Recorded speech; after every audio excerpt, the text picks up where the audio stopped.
എന്തെന്നാൽ അവനിൽ വിശ്വസിക്കുന്ന ഏവനും നശിച്ചു പോകാതെ നിത്യജീവൻ പ്രാപിക്കുന്നതിനു വേണ്ടി തൻ്റെ ഏകജാതനെ നൽകുവാൻ തക്കവിധം ദൈവം ലോകത്തെ അത്രമാത്രം സ്നേഹിച്ചു.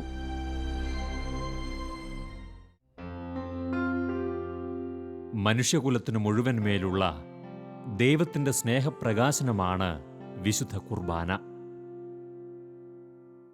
എക്കാലത്തെ ജനങ്ങളോടും അവിടുത്തേക്കുണ്ടായിരുന്ന അനന്തമായ സ്നേഹം അവരിലേക്കൊഴുക്കുവാൻ സമയത്തിൻ്റെ പൂർത്തീകരണത്തിൽ വിശുദ്ധ കുർബാന സ്ഥാപിക്കപ്പെട്ടു.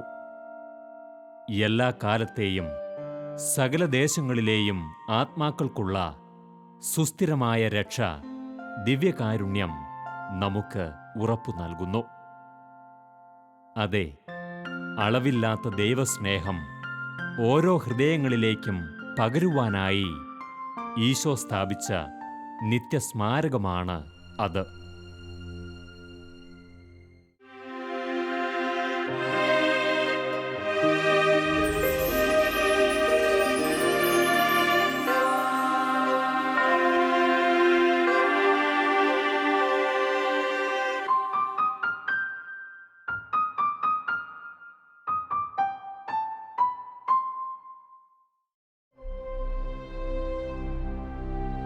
വിശുദ്ധ ഇഗ്നേഷ്യസ് ലയോള പറയുന്നു,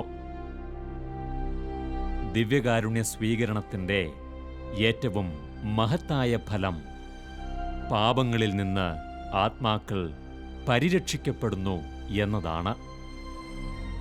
ബലഹീനതകളിൽ അകപ്പെടുന്നവർക്ക് പിടിച്ചെഴുന്നേൽക്കുവാൻ അതിലൂടെ കഴിയുന്നു. ഭയത്തോടും മനസാക്ഷിക്കുത്തോടും കൂടി എന്നതിനേക്കാൾ ഏറെ സ്നേഹത്തോടും ആദരവോടും ആത്മവിശ്വാസത്തോടും കൂടി ദിവ്യരഹസ്യങ്ങളെ സമീപിക്കുമ്പോൾ അത് ഏറ്റവും ഫലദായകമാണ്. നമ്മെ ആത്മാവിൽ നവീകരിക്കുന്ന ദൈവത്തിൻ്റെ സ്നേഹാർപ്പണമാണ് വിശുദ്ധ കുർബാന. പാപത്തിൻ്റെയും ദൗർബല്യങ്ങളുടെയും കുറവുകൾ പരിഹരിച്ച് ദിവ്യകാരുണ്യ ഈശോ നമ്മെ നവീകരിക്കുവാൻ മനസ്സാകുന്നു. വേണ്ട യോഗ്യതയോടെ ദിവ്യകാരുണ്യത്തെ സമീപിക്കുവാൻ മനസ്സായാൽ അവിടുന്ന് നമുക്കായി കാത്തുവച്ചിരിക്കുന്ന അനന്തമായ നന്മകൾക്ക് നാം യോഗ്യരായിത്തീരുന്നു. ചെറുപ്പത്തിൽ മുതൽ തന്നെ ഇടവകയിലെ പള്ളിയുടെ അൾത്താര ബാലസംഘത്തിലുണ്ടായിരുന്നു. ബലിയർപ്പണത്തിന് ആ ശുശ്രൂഷയിലാണ് വളർന്നത്. അങ്ങനെ പ്രായത്തിൽ SSLC വരെയും പഠിച്ചു. അതിനുശേഷം SSLC പഠിച്ച അതിനുശേഷം അധികം നാൾ താമസിക്കാതെ തന്നെ ജോലിയിൽ പ്രവേശിച്ചു. പക്ഷേ അറിഞ്ഞ ഒരു യേശുവിനെ ശരിക്കറിയാൻ സാധിച്ചിട്ടില്ല അന്നേരം. എന്നാലും ജോലിക്ക് പോകുമ്പോൾ കഴിയുന്നത്രയും ഇടദിവസം ജോലിക്ക് പോകുമ്പോൾ മുമ്പ് തന്നെ കുർബാനയ്ക്ക് പോകാൻ സാധിച്ചിരുന്നത് എല്ലാം ഞാൻ ഓർക്കുന്നുണ്ട്. ആ കുർബാനയ്ക്കെല്ലാം പോകും. അതിനുശേഷം 1974 ഞാൻ ജോലി രാജിവെക്കുകയാണ്. ആ രാജിവെക്കലിലൂടെ തകർന്ന ഒരു പ്രത്യേക സാഹചര്യത്തിലാണ് പിന്നെ എൻ്റെ ജീവിതം പോകുന്നത്. 18 ഓഗസ്റ്റിൽ വിവാഹിതനായി. അതിനുശേഷം തുടർന്നുള്ള ജീവിതത്തിലേക്ക് വരുമ്പോൾ വളരെയധികം കാര്യങ്ങൾ എൻ്റെ ജീവിതത്തിൽ മോശമായ സാഹചര്യം വരുന്നെങ്കിലും ഒരു പ്രാരംഭ ധ്യാനം കൂടിയാണ് 79 ആദ്യം.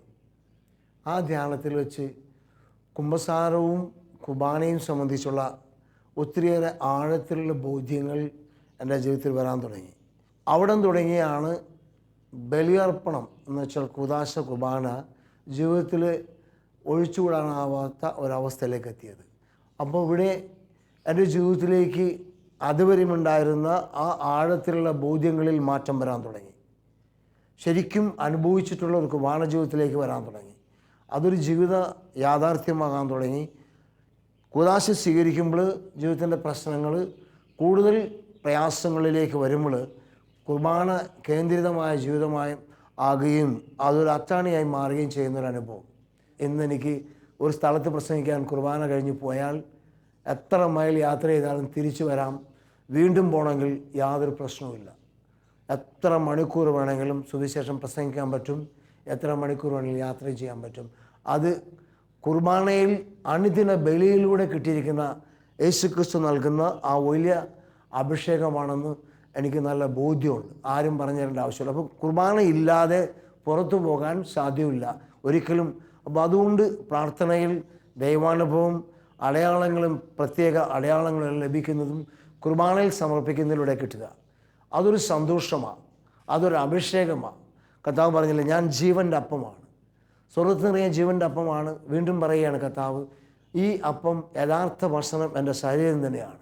വീണ്ടും പറയാണ്, രക്തം യഥാർത്ഥ പാനീയമാണ്, ഇത് ഭക്ഷിക്കുന്നവൻ എക്കാലവും ജീവിക്കും. ഫോളിനോയിലെ വിശുദ്ധാഞ്ജല പറയുന്നു, ദിവ്യകാരുണ്യത്തിൽ സംഭവിക്കുന്നതെന്താണെന്ന് ഒരു നിമിഷം നിശബ്ദമായി ചിന്തിച്ചാൽ എനിക്കുറപ്പുണ്ട്, ക്രിസ്തുവിൻ്റെ ആ വലിയ സ്നേഹത്തെക്കുറിച്ചുള്ള സ്മരണ നമ്മെ ആകെ മാറ്റിമറിക്കും. തണുത്തുറഞ്ഞ ഹൃദയങ്ങൾ സ്നേഹത്തിൻ്റെയും കൃതജ്ഞതയുടെയും അഗ്നിയാൽ ജ്വലിക്കും.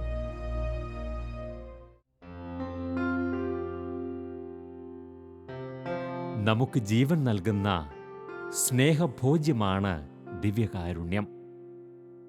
വചനം പറയുന്നു, ഇത് സ്വർഗത്തിൽ നിന്നിറങ്ങി വന്ന അപ്പമാണ്. പിതാക്കന്മാർ മന്ന ഭക്ഷിച്ചു, എങ്കിലും മരിച്ചു. അതുപോലെയല്ല ഈ അപ്പം. ഇത് ഭക്ഷിക്കുന്നവൻ എന്നേക്കും ജീവിക്കും. ശരീരത്തിനും മനസ്സിനും ആത്മാവിനും ജീവൻ പകരുന്ന ദൈവീക ഭോജ്യമാണ് ദിവ്യകാരുണ്യം. ഒരു ആത്മാവിന് ഈ ലോക ജീവിതത്തിൽ വേണ്ടതെന്തോ അത് ഇവിടെ സജ്ജീകരിക്കപ്പെട്ടിരിക്കുന്നു. വിസ്മയകരമായ ഒരു ദൈവീക രഹസ്യമാണ് ഇത്. ഹൃദയനൈർമല്യത്തിൻ്റെ കൈത്തിരിയുമായി ഇരുണ്ട ഈ ലോകത്തിൽ സഞ്ചരിക്കുന്ന ഓരോരുത്തരും തിരിച്ചറിയുന്ന രഹസ്യം. ചിലപ്പോൾ ധ്യാനസ്ഥലത്തും ഒരു കുർബാനയുണ്ട്. അപ്പോൾ ഒരു ദിവസം ചിലപ്പോൾ 3 കുർബാനയൊക്കെ കിട്ടാറുണ്ട്. ഈ 3 കുർബാന, ഇപ്പം ഞാൻ വേളാങ്കണ്ണി പോകുമ്പോഴും ചിലപ്പോൾ 2 ദിവസം ആയിരിക്കാം, അല്ലെങ്കിൽ 2.5 ദിവസമായിരിക്കാം. ചിലപ്പോൾ സമയം ചെലവഴിക്കുന്നത് 7 കുർബാന, അല്ലെങ്കിൽ 8 കുർബാന, അല്ലെങ്കിൽ 9 കുർബാനയാണ്. അപ്പം ഇതിലെല്ലാം അനേകരുടെ പ്രാർത്ഥനകൾ കടത്തിവിടാൻ പറ്റിയ ഒരു വലിയ അഭിഷേകമാണ് കുർബാനയിലൂടെ കിട്ടുക. അതെല്ലാം കഴിഞ്ഞ് വരുമ്പോൾ ഓരോരുത്തരും അവരുടെ കുർബാനയിൽ സമർപ്പിച്ച വിഷയങ്ങൾ കിട്ടിയതായിട്ടാണ് പിന്നീട് ബോധ്യമാകുക. അങ്ങനെ ഒരു വലിയ ബോധ്യം കുർബാനയിൽ എന്നെ ആഴത്തിൽ മാതാവ് വലിയൊരു അഭിഷേകമായി തന്നിട്ടുണ്ട്. ഒത്തിരിയേറെ സന്ദേശങ്ങൾ, ഒത്തിരിയേറെ അഭിഷേകങ്ങൾ, ഒത്തിരിയേറെ മറ്റുള്ളവരുടെ വിദൂരത്തായിരിക്കുന്നവരുടെ സന്ദേശങ്ങളെല്ലാം ലഭിക്കാൻ കാരണം ബലിയർപ്പണത്തിലൂടെ, ജപമാല പ്രാർത്ഥനയിലൂടെയാണ് അത് സാധ്യമാകുമെന്ന് ആഴത്തിലുള്ള ഒരു പഠനവും ബോധ്യവും ഇന്നത്തെ ജീവിതത്തിലുണ്ട്. അപ്പോൾ അതുകൊണ്ട് ഒന്നിനെക്കുറിച്ചുള്ള ആകുലതയില്ല, ഒന്നിനെക്കുറിച്ചുള്ള ഉത്കണ്ഠയില്ല, എപ്പോഴും സന്തോഷത്തിലായിരിക്കാൻ ശ്രമിക്കുക. ഇവിടെ ആഴമേറിയ കാഴ്ചപ്പാടുകൾ വേറെയുണ്ട്. ധാരാളം വ്യക്തികൾക്ക് വേണ്ടി ബലിയർപ്പിക്കുന്നതിലൂടെ അവരുടെ പ്രശ്നങ്ങൾ പരിഹരിക്കുന്നത് ഉടനടിയാണ് അനുഭവം വരിക. ഒരാൾ ഓസ്ട്രേലിയയിൽ നിന്ന് വിളിച്ച് പറയുകയാണ്, 5 പരീക്ഷകൾ ഞാൻ തോറ്റു, എന്നാൽ എനിക്ക് സാമ്പത്തികമുള്ളതുകൊണ്ടാണ് ഞാൻ ഈ ദേശത്ത് പിടിച്ചു നിൽക്കുന്നത്. ഈ 6ാമത്തെ പരീക്ഷ പാസ്സായാൽ മാത്രമേ എനിക്ക് ജോലിക്ക് പ്രവേശിക്കാൻ പറ്റുള്ളൂ, അതല്ലെങ്കിൽ ഞാൻ ഓസ്ട്രേലിയയിൽ നിന്ന് തിരിച്ചു പോരേണ്ടി വരും. കർത്താവിൻ്റെ ആ സന്നിധിയിൽ ബലിയർപ്പണത്തിൽ കൊടുക്കാൻ തുടങ്ങി. ആ മകൻ്റെ പേര് വെച്ച് പ്രാർത്ഥിച്ചു. പിറ്റത്തെ ശനിയാഴ്ച പരീക്ഷ എഴുതിയാണ്. അന്ന് കൂണമാവ് ബൈബിൾ ക്ലാസ് എടുക്കുന്ന സമയത്ത് കർത്താവ് മെസ്സേജ് തന്നെങ്കിലും ആ മകൻ്റെ മദറിനോടെ ഉണ്ടായിരുന്നു. അവർക്ക് ആ മകനിൽ നിന്ന് മറുപടി കിട്ടിയിരുന്നില്ല. പക്ഷേ കർത്താവ് എനിക്ക് തോന്നിപ്പിച്ചു അവൻ പരീക്ഷയിൽ വിജയിക്കുമെന്ന്. പിറ്റേ ദിവസം ഞായറാഴ്ച ബൈബിൾ ക്ലാസ്സിന് ചെല്ലുമ്പോൾ അമ്മ എഴുന്നേറ്റെന്ന് പറഞ്ഞു, മകൻ ജയിച്ചെന്ന്. ഇതെല്ലാം വാസ്തവത്തിൽ സാധ്യമാകുക ഒരാളുടെ പുണ്യം കൊണ്ടല്ലെന്ന് ഞാൻ മനസ്സിലാക്കുന്നു, അല്ലെങ്കിൽ അതിനുള്ള യോഗ്യത എനിക്കില്ല. വാസ്തവത്തിൽ ബലിയർപ്പണത്തിൽ, കുർബാനയിൽ, കുർബാന സ്വീകരണങ്ങളിലൂടെ, അതുപോലെ വലിയ രോഗശാന്തികൾ നടക്കുക. ശരീരം ഭക്ഷിക്കുമ്പോൾ കർത്താവെ, ആ മകൻ വഹിക്കുന്ന പാപത്തിൻ്റെ സ്വാധീനങ്ങൾ, പാവം വഹിക്കുന്ന കുഞ്ഞാടാണ് നീ. അതുകൊണ്ട് ബലഹീനനായ നിൻ്റെ ശരീരം ഭക്ഷിക്കുമ്പോൾ ആ മകന് വിടുതൽ കിട്ടണം.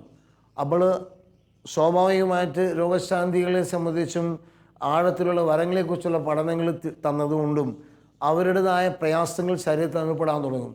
പ്രാർത്ഥിച്ച് കഴിയുമ്പോഴേക്കും ശരീരത്തിൽ വിടുതൽ പ്രാപിക്കുമ്പോൾ അതിൻ്റെ അനുഭവം എന്താണെന്ന് വെച്ചാൽ ആ മകൻ സൗഖ്യം പ്രാപിച്ചെന്നുള്ളതാണ്.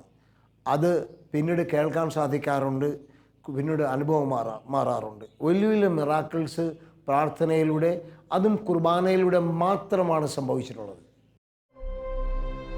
വിശുദ്ധ മാക്സ്മില്യൻ കോൾബെ പറയുന്നു, ദിവ്യകാരുണ്യത്തിൻ്റെ രൂപത്തിൽ ദൈവം നമുക്ക് മധ്യത്തിലായിരിക്കുന്നു. ലോകാവസാനം വരെയും അവിടുന്ന് നമ്മോടൊപ്പമുണ്ടായിരിക്കും. അനവധി അൾത്താരകളിൽ അവിടുന്ന് വസിക്കുന്നു. അവഹേളിക്കപ്പെട്ടാലും ദ്രോഹിക്കപ്പെട്ടാലും ആ സാന്നിധ്യം അവിടുന്ന് നമുക്ക് ഉറപ്പു നൽകിയിരിക്കുന്നു. ഒരു നിമിഷം ചിന്തിക്കാം. അനന്ത നന്മകളാൽ പൂരിതമായ സ്വർഗീയ ഭോജ്യം നമുക്കായി ഒരുക്കി കാത്തിരിക്കുന്ന നല്ല ദൈവത്തോട് ഈ ജീവിതത്തിൽ ഇന്നോളം വിശ്വസ്തത പുലർത്തുവാൻ നമുക്കായിട്ടുണ്ടോ? ഈ ലോക ജീവിതത്തിൽ മറ്റൊന്നിനോടും താരതമ്യപ്പെടുത്താനാവാത്ത വലിയ കൃപാസമുദ്രത്തിൽ നിന്ന് ശക്തി സംഭരിച്ചുകൊണ്ട് വിജയകരവും ദൈവത്തിനു പ്രീതികരവുമായ ജീവിതത്തിലൂടെ അവിടുത്തോട് ചേർന്നു നിൽക്കുവാൻ നമുക്ക് പരിശ്രമിക്കാം.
അപ്പത്തിൻ രൂപത്തിൽ എന്നിൽ ആഗതനാകുമെന്നീശോ, അപ്പത്തിൻ രൂപത്തിൽ എന്നിൽ ആഗതനാകുമെന്നീശോ, അണയേണമേ എൻ്റെ ഉള്ളിൽ അതുമാത്രം ഞാൻ കൊതിപ്പൂ, അണയേണമേ എൻ്റെ ഉള്ളിൽ അതുമാത്രം ഞാൻ കൊതിപ്പൂ. വാവായൻ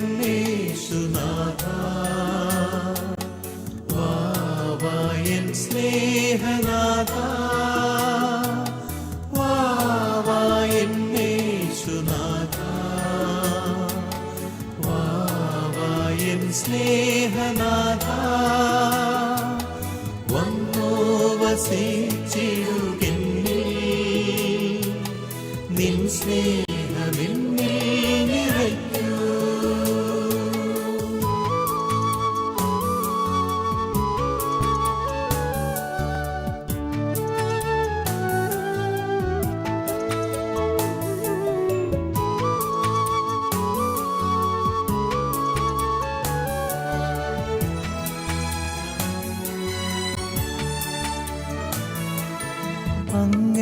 അങ്ങൻ്റെയുള്ളത്തിൽ വന്നാൽ അരുതാത്തതെല്ലാം അകലും,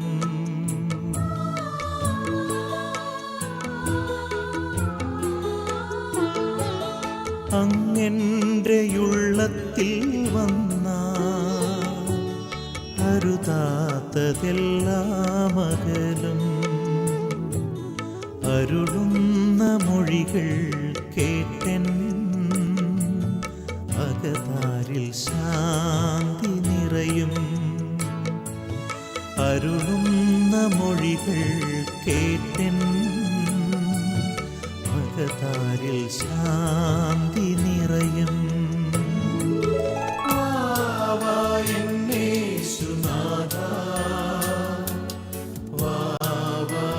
സ്നേഹനാഥ വാവായേശുനാഥ വാവായൻ സ്നേഹനാഥ വന്നോ വസിച്ചിടുകെന്നിൽ നിൻ സ്നേഹമെന്നിൽ നിറയ്ക്കൂ.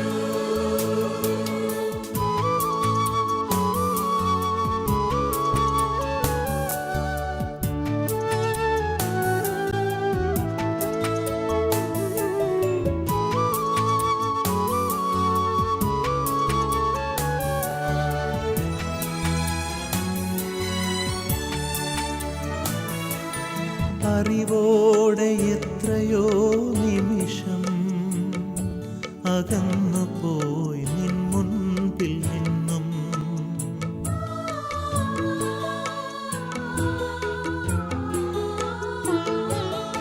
അറിവോടെ എത്രയോ നിമിഷം അകന്നു പോയി നിൻ മുൻപിൽ നിന്നും. അലിവോടെ നിൻ കൈകളാലേ അടിയനെ ചേർത്തണച്ചിടൂ. അലിവോടെ നിൻ കൈകളാലേ അടിയനെ ചേർത്തണച്ചിടൂ. വാവായേശുനാഥ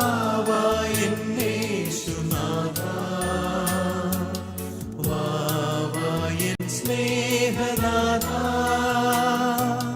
വാവായേശുനാഥ വാവായൻ സ്നേഹനാഥ വന്നോ വസിച്ചിടുകെന്നിൽ നിൻ സ്നേഹമെന്നിൽ നിറയ്ക്കൂ.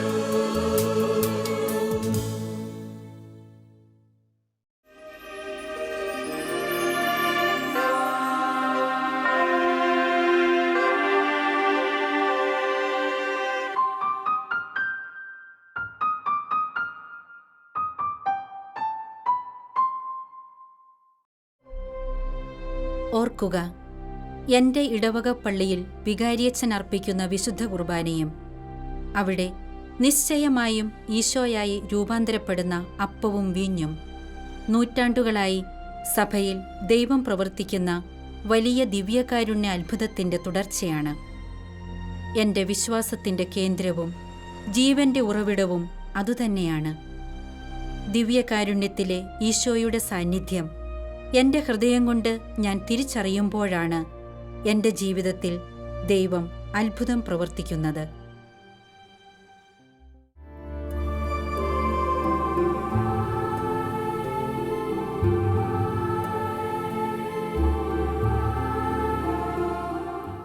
ഈ സംഭവകഥയിലെ പ്രധാന കഥാപാത്രങ്ങൾ അന്ന് നവദമ്പതിമാരായിരുന്ന ജോവാക്കിമും റിച്ചറല്ലയുമായിരുന്നു.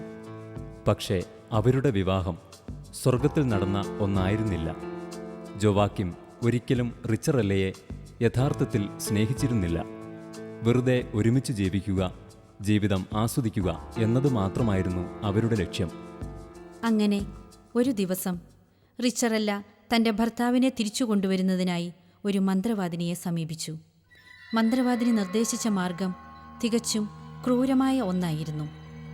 ദേവാലയത്തിലെത്തി കുർബാന സ്വീകരണ സമയത്ത് തിരുവോസ്തി വാങ്ങി ഭക്ഷിക്കാതെ ഭവനത്തിലെത്തിക്കുക, തീയിലിട്ട് അത് കത്തിക്കുക. അതിനുശേഷം അതിൻ്റെ ചാരമെടുത്ത് ജോവാക്കിം കുടിക്കുന്ന സൂപ്പിലോ വീഞ്ഞിലോ വിതറുക. അപ്പോൾ അവനിൽ വരുന്ന മാറ്റം റിച്ചറല്ലയ്ക്ക് കാണുവാൻ സാധിക്കും. ഇത് തെറ്റായ ഒരു പ്രവൃത്തിയാണെന്ന് അവൾ അറിഞ്ഞിരുന്നു. എങ്കിലും എന്തു വിലയും കൊടുത്ത് അങ്ങനെ ചെയ്യുവാൻ തന്നെ അവൾ തീരുമാനിച്ചു. അടുത്ത ദിവസം അവൾ ദിവ്യബലിയിൽ സംബന്ധിക്കുവാനെത്തി. ദിവ്യകാരുണ്യ സ്വീകരണ സമയത്ത് വൈദികനിൽ നിന്നും തിരുവോസ്തി സ്വീകരിച്ച് ഭക്ഷിക്കാതെ അവൾ തിരികെ നടന്നു. തൻ്റെ പ്രവൃത്തി ആരും കാണുന്നില്ലെന്ന് ഉറപ്പുവരുത്തുകയും ചെയ്തു. ദിവ്യനാഥന്റെ ശരീരവുമായി അവൾ തെരുവിലൂടെ ഓടി വീട്ടിലെത്തി. അതിനുശേഷം ഒരു മൺപാത്രത്തിൽ തീ കൂട്ടി തിരുവോസ്തി അതിൽ വെച്ചു. പിന്നീട് കണ്ട കാഴ്ച അവളെ തീർത്തും അത്ഭുതപ്പെടുത്തി. അതാ, ദിവ്യകാരുണ്യനാഥന്റെ ശരീരം യഥാർത്ഥത്തിൽ ഒരു മാംസ കഷണമായി മാറിയിരിക്കുന്നു. അതിൽ നിന്നും തിരുരക്തം പൊടിയുന്നു.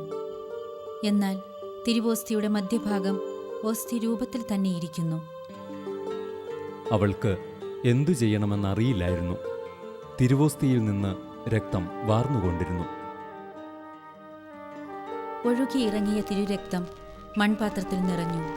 അവൾ മേശവിരിയെടുത്ത് പാത്രവും തിരുവോസ്തിയും അതിനുള്ളിലാക്കി. തികച്ചും പരിഭ്രാന്തയായ അവൾ മൺപാത്രവും മേശവിരിയും തിരുവോസ്തിയും എല്ലാം എടുത്ത് വീടിന് പുറത്തേക്കോടി. മണ്ണിൽ ഒരു കുഴിയുണ്ടാക്കി എല്ലാം അതിൽ നിക്ഷേപിച്ചു.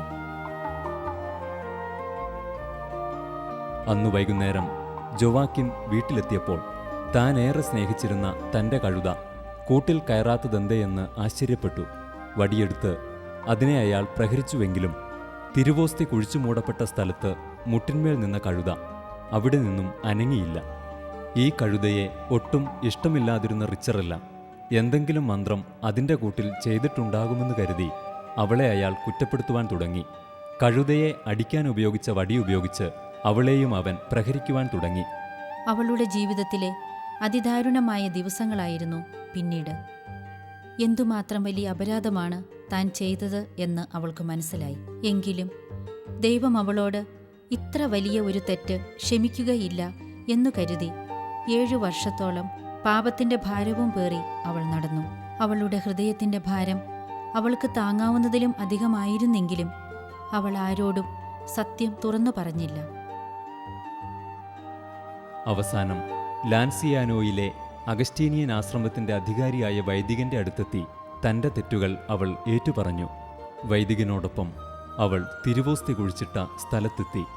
വർഷങ്ങളായി തൊഴുത്തിൽ നിന്ന് വരുന്ന മാലിന്യങ്ങൾ അവിടെയാണ് നിക്ഷേപിച്ചിരുന്നത്. എന്നാൽ കുഴിച്ചെടുത്തപ്പോൾ മേശവിരിക്കുള്ളിലെ മാംസരൂപത്തിലായ തിരുവോസ്തി യാതൊരു കേടും പറ്റാതിരിക്കുന്നതാണ് അവർ കണ്ടത്. അദ്ദേഹം ആരെയും ഇതറിയിക്കാതെ തിരുവോസ്തി ഒഫീഡയിലുള്ള അഗസ്റ്റീനിയൻ ആശ്രമത്തിലെത്തിച്ചു. ആശ്രമത്തിന്റെ സുപ്പീരിയർ അത്ഭുതകരമായി മാംസമായി തീർന്ന ഈ തിരുവോസ്തി സൂക്ഷിക്കുന്നതിനും ഈശോയ്ക്ക് ആരാധന അർപ്പിക്കുന്നതിനുമായി നഗരത്തിൽ തന്നെ ഒരു ചാപ്പൽ പണിയുകയുണ്ടായി. പിന്നീട് സുപ്പീരിയറായിരുന്ന ഫാദർ മലച്ചാനിയും മറ്റൊരു സന്യാസിയും കൂടി ദിവ്യകാരുണ്യനാഥന് നൽകുന്നതിനായി പുതിയൊരു സക്രാരി പണിയുന്നതിനു വേണ്ടി വെനീസിലേക്ക് പോയി. ഒരു സ്വർണ്ണപ്പണിക്കാരനെയാണ് അതിനവർ നിയോഗിച്ചത്. വളരെ രഹസ്യമായിട്ടാണ് സന്യാസികൾ കാര്യങ്ങൾ ചെയ്തതെങ്കിലും ആ സ്വർണ്ണപ്പണിക്കാരൻ ഇക്കാര്യങ്ങൾ വെനീസിലെ പ്രഭുവിനോട് പറഞ്ഞു. തിരുവോസ്തിയും പണിതീർത്ത പുതിയ സക്രാരിയുമായി പോകുന്ന സന്യാസികളെ പിന്തുടർന്ന് അത് തങ്ങളുടെ നാടിനു വേണ്ടി സ്വന്തമാക്കുവാൻ പ്രഭു ഒരു കപ്പലിൽ ആളുകളെ അവരുടെ പിന്നാലെ അയച്ചു. പക്ഷേ കപ്പൽ അവരുടെ ചെറിയ വള്ളത്തെ സമീപിക്കാറായപ്പോഴേക്കും കടലിൽ വലിയ തിരമാലകൾ പ്രത്യക്ഷപ്പെട്ടു. കാറ്റും കോളുമുണ്ടായി. അങ്ങനെ അക്രമികളിൽ നിന്ന് സന്യാസികൾ അത്ഭുതകരമായി രക്ഷപ്പെടുകയും സുരക്ഷിതരായി ഒഫീഡ നഗരത്തിലെത്തുകയും ചെയ്തു.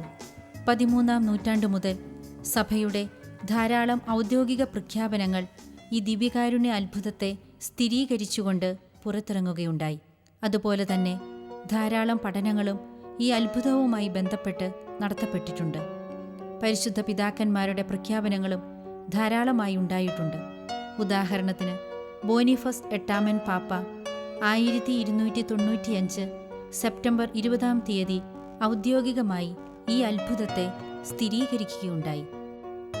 ജൂലിയസ് 2-ാമൻ, പിയൂസ് 5-ാമൻ, ഗ്രിഗറി 13-ാമൻ, സിക്സ്റ്റസ് 5-ാമൻ, പോൾ 4-ാമൻ, പിയൂസ് 9-ാമൻ എന്നീ മാർപ്പാപ്പമാരും രൂപതാധ്യക്ഷന്മാരുടെ ഔദ്യോഗിക രേഖകളും ഇതിനെ സാക്ഷ്യപ്പെടുത്തുന്നുണ്ട്. പിയൂസ് 2-ാമൻ പാപ്പയും പോൾ 2-ാമൻ പാപ്പയും ഈ അത്ഭുതത്തെ തങ്ങളുടെ ആദരസൂചകമായി സ്വർണമോതിരങ്ങൾ നൽകി ബഹുമാനിക്കുകയും അങ്ങനെ വിശ്വാസികളുടെ വണക്കത്തിനായി പ്രചോദനം നൽകുകയും ചെയ്തിട്ടുണ്ട്. ദേവാലയത്തിൽ സൂക്ഷിച്ചിരിക്കുന്ന ചിത്രരചനകളിലും ഈ അത്ഭുതത്തിൻ്റെ ചരിത്രത്തെക്കുറിച്ചുള്ള വിവരണങ്ങളുണ്ട്. എന്തുകൊണ്ടാണ് ദൈവം പ്രവർത്തിച്ച ഒരു അത്ഭുതത്തിന് സഭയുടെ അംഗീകാരമെന്ന് നാം ചിന്തിച്ചേക്കാം. സഭാമക്കളെ നേരായ വഴിയിൽ നയിക്കുന്നതിനുള്ള അധികാരവും കടമയും സഭയ്ക്കുണ്ട്. അതിനാൽ അത്ഭുതമെന്ന് വിശ്വാസികൾ വിളിക്കുന്നതിനെ ആഴമായ പഠനങ്ങൾക്ക് ശേഷം മാത്രമേ സഭ ഔദ്യോഗിക വണക്കത്തിനുള്ള ഉപാധിയായി സഭാമക്കൾക്ക് നൽകാറുള്ളൂ. 300-400 വർഷങ്ങളിലെ പഠനത്തിന് ശേഷമായിരിക്കും പലപ്പോഴും ഇത്തരത്തിലുള്ള അത്ഭുതങ്ങളെ സഭ സ്ഥിരീകരിക്കുക. ഇതിനാലാണ് ഔദ്യോഗിക പഠനങ്ങൾ നമുക്ക് പ്രസക്തമാകുന്നത്. എന്തുകൊണ്ടാണ് ദൈവം ഇപ്രകാരം അത്ഭുതങ്ങൾ പ്രവർത്തിക്കുന്നതെന്ന് നാം ചിന്തിക്കണം. എന്തിനാണ് ദൈവം നമ്മുടെ നഗ്ന നേത്രങ്ങൾക്ക് മുമ്പിൽ പ്രകൃതി നിയമങ്ങൾക്ക് അതീതനായി നിന്ന് അത്ഭുതങ്ങൾ പ്രവർത്തിക്കുന്നത്? സഭാമക്കളായ നമ്മെ വിശ്വാസത്തിലേക്ക് നയിക്കുന്നതിനായി സാധാരണ പ്രകൃതി നിയമങ്ങളെ അവിടുന്ന് മാറ്റിയെഴുതുന്നു. തൻ്റെ ജനത്തിനു വേണ്ടി, അവരുടെ നന്മയ്ക്കു വേണ്ടി അസാധാരണമായ എന്തെങ്കിലും പ്രവർത്തിക്കണമെന്ന് അവിടുന്ന് എപ്പോഴും ആഗ്രഹിക്കുന്നു. എന്തുകൊണ്ടാണ് ഇന്നും ഇത് സംഭവിക്കുന്നത്? അത്ഭുതങ്ങൾ നമ്മെ വളരെ കാര്യങ്ങൾ പഠിപ്പിക്കുന്നുണ്ട്. പണ്ടെങ്ങോ കഴിഞ്ഞുപോയ ഒരു അത്ഭുതമല്ല ഇത്. ഇത് ഇന്നും തുടരുന്ന അത്ഭുതമാണ്. ഇന്നും ധാരാളം ജനങ്ങൾ തെറ്റായ മാർഗങ്ങളിൽ കൂടി തങ്ങളുടെ ജീവിതവും ഭാവിയും സുരക്ഷിതമാക്കാൻ ശ്രമിക്കുന്നുണ്ട്. തങ്ങളുടെ ജീവിതത്തിലെ ബുദ്ധിമുട്ടുകളിൽ നിന്ന് രക്ഷപ്പെടുവാൻ ശ്രമിക്കുന്നുണ്ട്. നമ്മുടെ കുടുംബത്തിൽ പ്രശ്നമുണ്ടാകുമ്പോൾ, കുടുംബാംഗങ്ങൾ വഴിതെറ്റുമ്പോൾ നാം തിരിച്ചറിയണം, നമുക്ക് ശക്തി പകരുവാൻ ദിവ്യകാരുണ്യനാഥന് സാധിക്കും. നാം മറ്റെവിടെയും പോകേണ്ടതില്ല. കൂദാശകളിൽ നിന്നും ശക്തി സംഭരിക്കുവാനാണോ, അതോ പാപബോധമില്ലാതെ കൂദാശകളെ സമീപിച്ച് അവിടുത്തെ അവഹേളിക്കുവാനും നമ്മുടെ ജീവിതം കൂടുതൽ ദുഷ്കരമാക്കുവാനുമാണോ നാം ശ്രമിക്കുന്നത്? കുമ്പസാരിക്കാതെ പാപത്തിൽ വസിച്ചുകൊണ്ട് അവിടുത്തോട് സ്നേഹം അഭിനയിച്ചുകൊണ്ട് ദിവ്യകാരുണ്യത്തെ സമീപിക്കുമ്പോൾ നാം അവിടുത്തെ വേദനിപ്പിക്കുകയാണ് ചെയ്യുന്നത്. ഒരു പ്രധാന വ്യക്തിയെ കാണുവാൻ പോകുമ്പോൾ നാം വൃത്തിയില്ലാതെ പോകാറില്ല. എന്നാൽ ദൈവത്തെ സ്വീകരിക്കാൻ പോകുമ്പോൾ നാം നമ്മുടെ ഹൃദയം ശുദ്ധീകരിക്കാതിരിക്കുന്നത് തെറ്റല്ലേ? ഇവിടെ നാം കണ്ട യുവതി മാനസാന്തരപ്പെടാതിരുന്നപ്പോൾ 7 വർഷത്തോളം തന്നെ പീഡിപ്പിക്കുകയായിരുന്നു. ആദ്യ ദിവസം തന്നെ ഒരു വൈദികന്റെ പക്കലെത്തി പാപമോചനം പ്രാപിക്കുവാനുള്ള അവസരം അവൾക്കുണ്ടായിരുന്നു. യേശു ക്ഷമിച്ചാൽ എല്ലാവരും അവളോട് ക്ഷമിക്കുമായിരുന്നു. എന്നാൽ ദൈവവുമായി രമ്യപ്പെടാതെ അവൾ 7 വർഷത്തോളം നടന്നു. മന്ത്രവാദികൾക്കും ഭാവി പ്രവചിക്കുന്നവർക്കും മേലുള്ള ഒരു വിജയം മാത്രമായിരുന്നില്ല ഇത്. മറിച്ച് പാപം ചെയ്താൽ എത്രയും വേഗം പാപമോചനം നേടേണ്ടതിൻ്റെ ആവശ്യകതയെക്കുറിച്ചു കൂടിയായിരുന്നു ഇത് നമ്മെ ഓർമ്മപ്പെടുത്തിയത്. പാപം മനുഷ്യന് എന്നും ഒരു ഭാരമായിരിക്കും. എത്രയും വേഗം അതിൽ നിന്ന് മോചനം നേടുന്നവർ എത്രയോ ഭാഗ്യവാന്മാരാണ്. അതുപോലെ തന്നെ ദൈവമല്ലാത്ത ഒന്നിലും നാം ആശ്രയം വയ്ക്കരുത്. അവ നമ്മെ പരാജയപ്പെടുത്തും. എന്നാൽ ദൈവത്തിൻ്റെ അടുത്തെത്തുന്ന ആരെയും അവിടുന്ന് കൈവിടുകയില്ല. നാം ചെയ്തുപോയ സകല തെറ്റുകളും ക്ഷമിക്കുവാൻ അവിടുന്ന് തയ്യാറാണ്. സഭാമക്കളെ കുമ്പസാരം എന്ന കൂദാശയിലൂടെ അവിടുന്ന് സ്വാതന്ത്ര്യത്തിലേക്കാണ് നയിക്കുന്നത്. നമ്മെ തൻ്റെ ഹൃദയത്തിലേക്ക് ചേർത്ത് നിർത്താൻ അവിടുന്ന് എന്തുമാത്രം ആഗ്രഹിക്കുന്നു. ദിവ്യകാരുണ്യനാഥനായ ഈശോയെ, ദുർബലരായ ഞങ്ങൾക്ക് മുന്നിൽ അടയാളങ്ങളിലൂടെ ദിവ്യകാരുണ്യത്തിൻ്റെ മഹത്വം വെളിപ്പെടുത്തുവാൻ തിരുമനസ്സാകുന്ന അങ്ങയുടെ അനന്ത കാരുണ്യത്തെ ഓർത്ത് ഞങ്ങൾ അങ്ങേക്ക് നന്ദി പറയുന്നു. അങ്ങയുടെ ദിവ്യസ്നേഹം തിരിച്ചറിയുവാനും അനുദിന ദിവ്യകാരുണ്യ സ്വീകരണത്തിലൂടെ വിശുദ്ധീകരിക്കപ്പെടുവാനും അതുവഴി ലോകത്തിന് വെളിച്ചമായി തീരുവാനും ഞങ്ങളെ അനുഗ്രഹിക്കണമേ. ആമേൻ. അപ്പത്തിൻ രൂപത്തിൽ എന്നിൽ ആഗതനാകുമെന്നീശോ, അപ്പത്തിൻ രൂപത്തിൽ എന്നിൽ ആഗതനാകുമെന്നീശോ, അണയേണമേ എൻ്റെ ഉള്ളിൽ അതുമാത്രം ഞാൻ കൊതിപ്പൂ.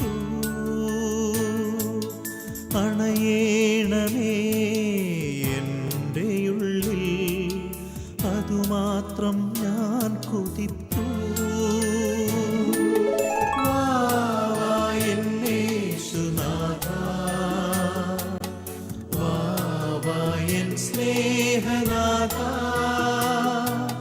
വാവായൻ യേശുനാഥ, വാവായൻ സ്നേഹനാഥ, വന്നു വസിച്ചിടുക